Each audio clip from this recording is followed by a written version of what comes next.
وہ قول اسی طریقے سے ہے کہ الناس نیام، لوگ سو رہے ہیں اس دنیا میں، ہم جو کچھ کر رہے ہیں یہ سونا ہے. اذا ماتوا، جب مر جائیں گے، فانتبہوا، تب انتباہ ہوگی. اور یہ نیند کیوں ہمیں ملی ہوئی ہے؟ تکثر کی وجہ سے، کثرت افعال اور اعمال کی وجہ سے.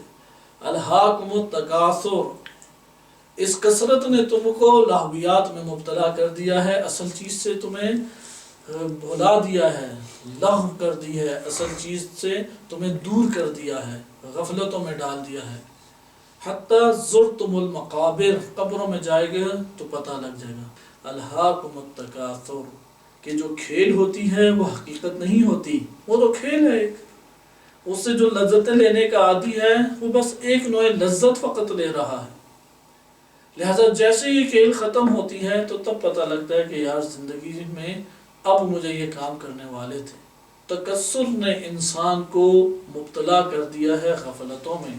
آیا تھا کہ آخرت کی فکر کریں، آیا تھا کہ اللہ کی طرف آگے قدم بڑھیں، آیا تھا کہ حقیقتوں کو وہ جانیں، آیا اس دنیا میں تھا کہ حیوانی مرحلے سے نکل کے انسانی مرحلے پہ فائز ہو.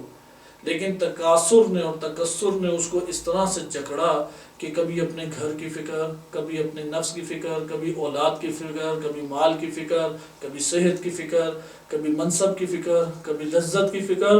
افکار ہی افکار ایک قید خانوں میں جکڑا ہوا ہے. کتنی ہی زنجیریں ہیں. یہ تکاثر، یہ تکثر زنجیریں ہیں، قید خانے ہیں. پکڑ لیا ہے انہوں نے اور پکڑ کے اپنی طرف توجہ دلا دی ہے. مطلب کوئی شخص جا رہا تھا مدرسے، پکڑ کے دوست ہے جو اسے گراؤنڈ میں لے گیا کھیل کے لیے. وہ جا رہا تھا راہ الہی میں آگے نکلنے، لذت نے اس کو ادھر سے پھیر کے کسی اور طرف لگا دیا. لیکن جب وہ متنبہ کب ہوتا ہے؟ جب یہ چیزیں چھن جاتی ہیں، تکثر سے چھن کے ایک ایسی جہان میں پہنچ جاتا ہے کہ جہاں پہ بارگاہ الہی کے سامنے ہے. حتی زرتم المقابر.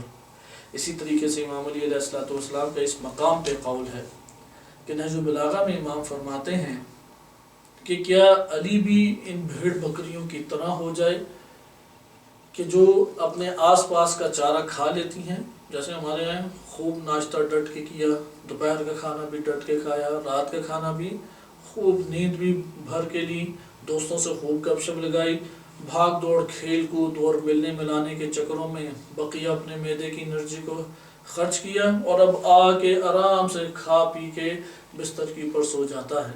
امام علی علیہ السلام اس طرح کی زندگی کو مویشیوں کی زندگی سے تشبیہ دیتے ہیں. فرماتے ہیں کہ کیا علی کی بھی زندگی ایسے ہو سکتی ہے کہ جس طرح سے آس پاس کا چھارا بھیڑ بکریاں کھا لیتی ہیں اور کھانے کے بعد سیدھا اپنے ریوڑس کے اندر سے نکل کے جا کے بیٹھ جاتی ہیں باڑے میں، اور باڑے میں سینے کو زمین پہ لگا کے لمبی نیند سو جاتی ہیں.